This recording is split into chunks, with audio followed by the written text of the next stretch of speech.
أعلنت وزارة الداخلية المغربية عن توقيف 3 مغاربة من بينهم منفذ عملية تفجير مقهى أرغانا في مدينة مراكش، وكان التفجير قد أسفر عن مقتل 16 شخصا بينهم 8 فرنسيين. أسبوع من التحريات قاد إلى منفذ تفجير مقهى أرغانا في ساحة جامع الفنا في مدينة مراكش. خيوط التحقيقات دلت على مكان منفذ العملية التي وقعت في 28 من الشهر الماضي، وتمكنت مديرية مراقبة التراب الوطني والمعروفة بالاستخبارات الداخلية من اعتقاله إلى جانب متهمين آخرين وجميعهم من الجنسية المغربية.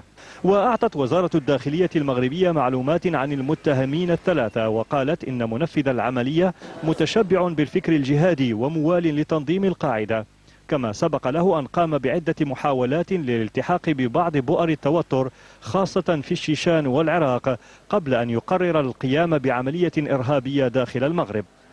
وتضيف وزارة الداخلية المغربية أن منفذ العملية تعلم تقنية صناعة المتفجرات من خلال الإنترنت، وتمكن من صناعة عبوتين ناسفتين يتم التحكم بهما عن بعد، وحملهما إلى مدينة مراكش، ووقع اختياره على مقهى أرغانا بحكم توافد العديد من الزوار المغاربة والأجانب. وتكشف السلطات أن المنفذ دخل متنكرا في هيئة سائح إلى المقهى حيث زرع القنبلتين.